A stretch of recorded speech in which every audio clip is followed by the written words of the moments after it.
하나님께서 다윗에게 약속을 주셨습니다. 이 약속은 너무 엄중한 것이기 때문에 이것을 언약이라고 부릅니다. 고대 사회에서 종주와 봉신이 있습니다.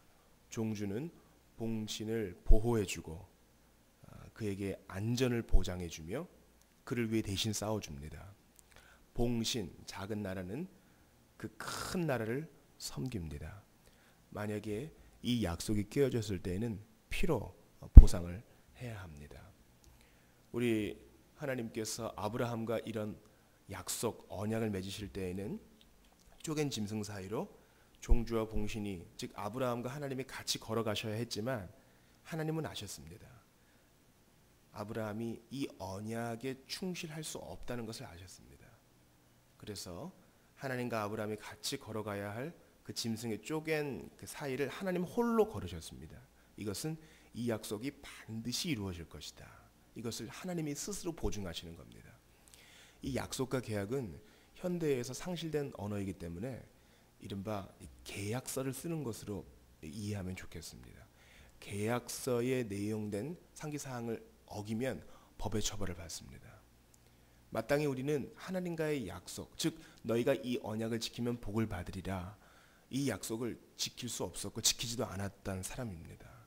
근데 하나님께서 그 사이를 홀로 지나가시면서 이 약속 내가 반드시 이루어주마 말씀하셨습니다. 우리가 어제 본문 내 수안에 차서 내 조상들과 함께 누울 때에 내가 내 몸에서 너의 씨를 즉 바울이 갈라디아서에서 씨라고 단수라고 쓴 것처럼 씨를 내 뒤에 세워 그의 나라를 견고하게 하리라. 하나님의 견고한 확고한 의지입니다.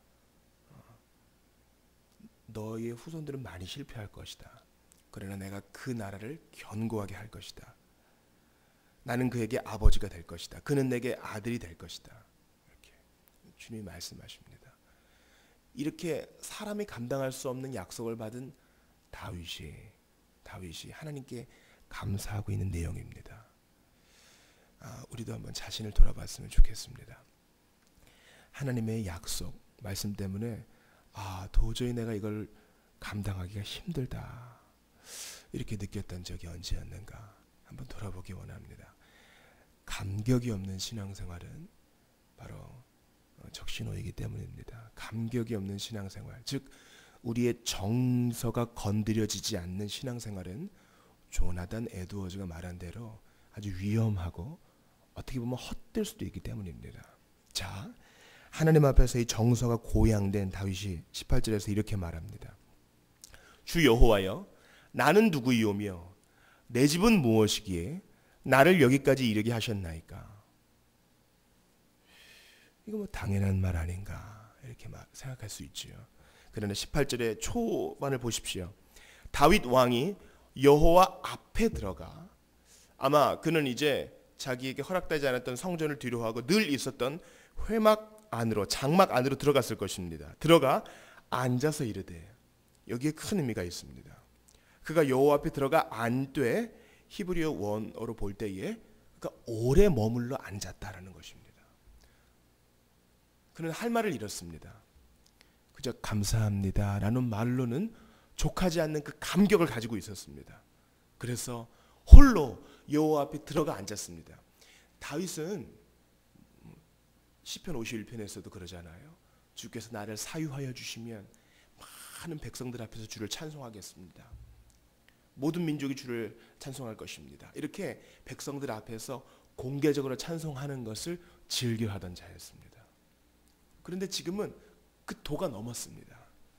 가히 자기가 인생이 받을 약속의 범위를 넘었습니다. 다윗 같은 불완전한, 물론 선한 왕이지만 그를 통하여 메시아가 날 것이고 그를 통하여 모든 인류가 보편적 은혜를 받을 것임을 그 약속을 받았으니 다윗이 할 말을 잊었습니다. 그래서 하나님 앞에 들어가 앉아 기도를 합니다. 이렇게 비밀스러운 장소에서 개인적으로 기도하는 것이 얼마나 필요합니까? 하나님 앞에 감사한 일이 있을 때에 사람들 앞에 서기 전에 먼저 은밀한 골방에서 주께 기도하며 감사하는 일이 얼마나 필요합니까? 우리는 합심하여 회중으로 기도하는 일이 아주 중요하다는 것을 알고 있습니다. 그렇죠. 공중 예배에서 함께 우리가 마음을 다해서 기도하는 것이 정말 복되고 아름다운 일입니다. 그런데 주님께서는 이 다윗의 예를 보여주시면서 개인적으로 옆 사람과 주변 사람을 의식할 필요 없이 오직 하나님께서만 증인이 되시는 방식으로, 오직 하나님께서만 증인이 되는 방식으로 기도하고 은밀한 곳에 머물러 앉아 있어야 한다는 것을 강조합니다. 감사한 일이 있을 때, 하나님 앞에 탄원해야 될 것이 있을 때 오직 하나님께서만 증인이 되시는 방식으로 기도하고 머물러 앉아 있어야 된다. 이 칼빈이 이 말을 썼는데요, 이 말이 너무 좋아서 제가 이것을 계속 마음에 새기게 됩니다. 오직 하나님께서만 증인이 되는 방식으로 다윗은 하나님 앞에 머물러 앉아 있었습니다. 그는 하나님의 은혜를 생각하는 일에 자기 자신을 온전히 드렸습니다. 한적한 곳에 들어가 여호와 앞에 앉았습니다. 자기 일을 멈추고 그곳으로 달려갔습니다. 한동안 그곳에 머물러 있었습니다. 일찍이 다윗은 시편 8편에서 이렇게 말합니다. 여호와여, 사람이 무엇이간데 주께서 저를 생각하시며 인자가 무엇이간데 주께서 저를 권고하십니까? 권고는 돌아보다라는 말입니다. 여호와여, 사람이 무엇이고 인생이 무엇이간데 이렇게 저를 돌보십니까? 그렇게 얘기했던 다윗이 이제는 인생과 다윗을 자기에게 이렇게 좁혀서 오늘 보면 18절에서 뭐라고 얘기합니까? 나는 누구며 내 집은 무엇이기에 나를 여기까지 이르게 하셨습니까? 우리는 모든 사람이 타락했고 스스로 하나님의 구원에 이를 수 없는 헛개비요, 오물이요, 해충이라고 고백해야 합니다. 그런데 그것을 다윗처럼 자기에게 좁혀서 나 같은 것에게 이렇게 은혜를 주시니 하나님 어떻게 감당해야 되겠습니까? 이 모든 사람이 다 주님을 배약 버렸는데 모든 사람을 돌봐주셨습니다 라고 얘기한 고백이 자기에게 이렇게 좁혀지고 있어요. 나에 대한 하나님에 대한 감사, 내게 주신 하나님에 대한 감사. 우리도 이렇게 얘기해야 할 것입니다. 다윗처럼 주님, 저는 누굽니까? 내 집에 무슨 선한 일이 있기에 저를 이렇게 선대해 주십니까? 이렇게 말해야 할 것입니다. 하나님께서 그렇게 하셔야 할 의무가 없죠. 근데 나를 이렇게 선대해 주셨다는 겁니다. 나를. 한때는 사람과 인생에게 범위를 넓혔던 다윗이 이제는 좁혀서 자기가 받았던 그 은혜에 감사하고 있습니다. 우리도 마땅히 이래야 할 것입니다. 오늘 보면 19절을 보십시오. 주 여호와여, 주께서 이것을 오히려 적게 여기시고, 적게 여기셨다 그래요. 하나님께서 다윗에게 보이신 사랑이 얼마나 큽니까? 그는 다 이해하지도 못해요. 이해하지도 못할 것입니다. 그러나 지금 그가 받아들인 내용만으로도 충분히 크고 압도할 만합니다. 또 종의 집에 있을 먼 장래의 일까지도 말씀하셨나이다. 주 여호와여, 이것이 사람의 법이니이다. 개역 한글에는 사람의 규례대로 이것이 말씀하셨다 이렇게 그랬어요.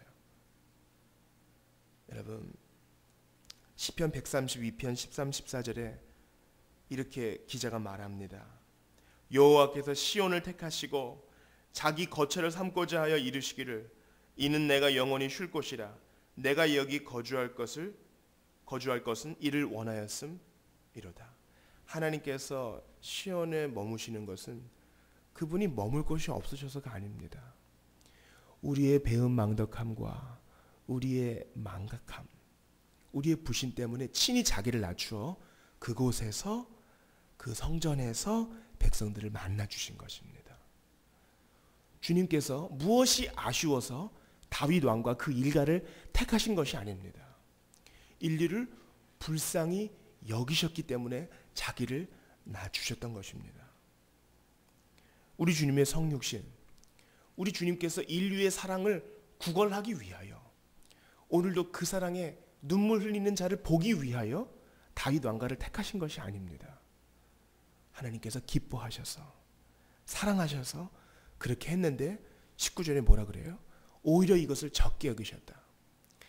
아버지의 사랑을 뛰어넘는 어머니의 사랑을 능가하는 그 큰 사랑이 있는데 사람의 규례대로 보이신 이 사랑이 오히려 적다.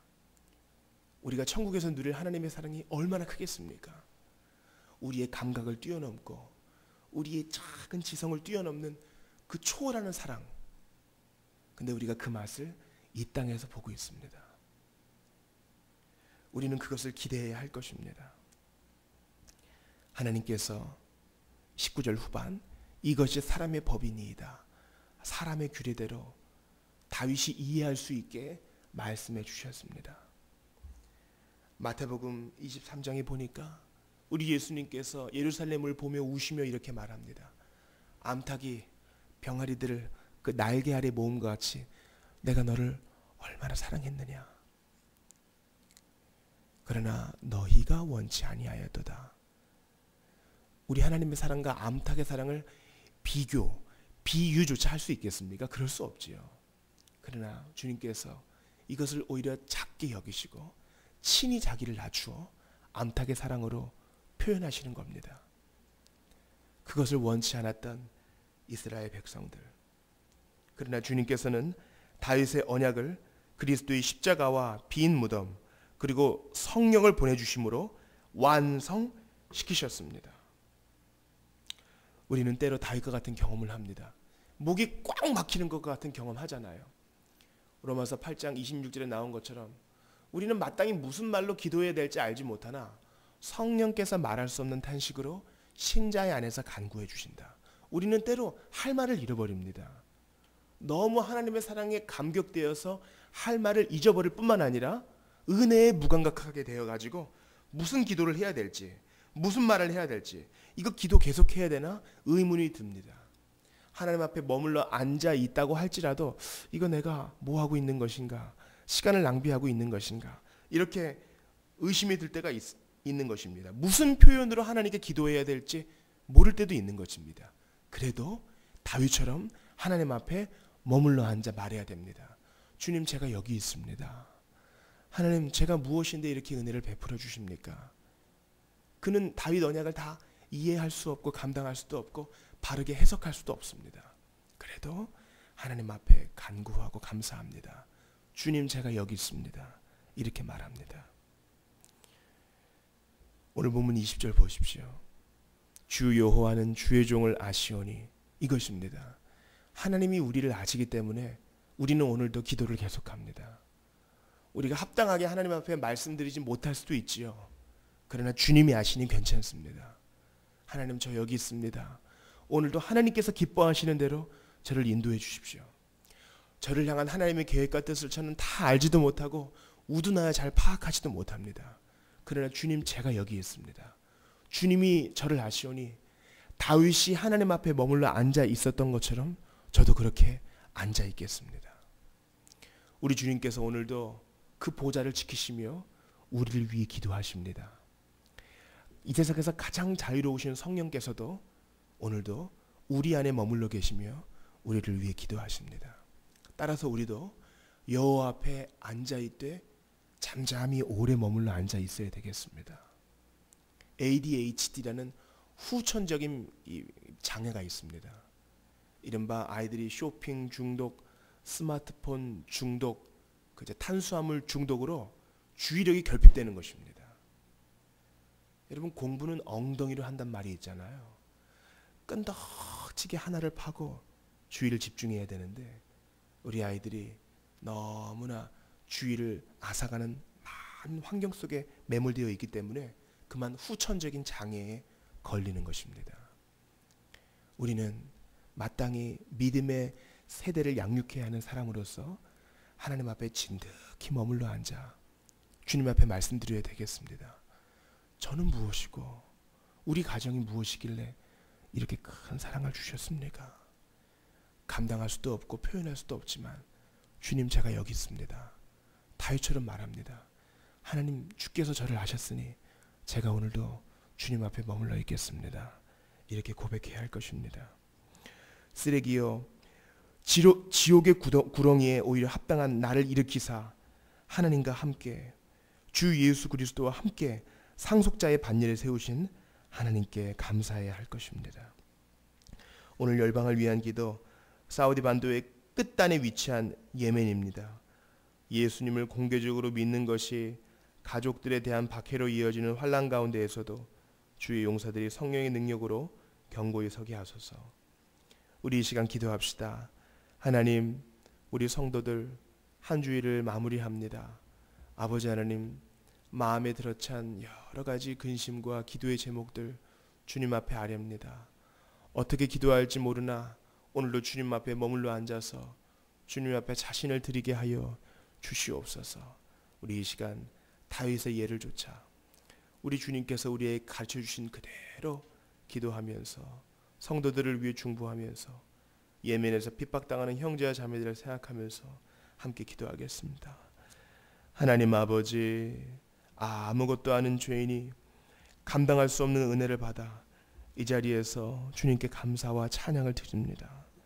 아버지 하나님, 다윗이 감당할 수 없는 약속을 받고 주님 앞에 머물러 앉아 오히려 자신을 돌아보며 하나님 앞에 감사하고 자기를 돌아보았던 것을 봅니다.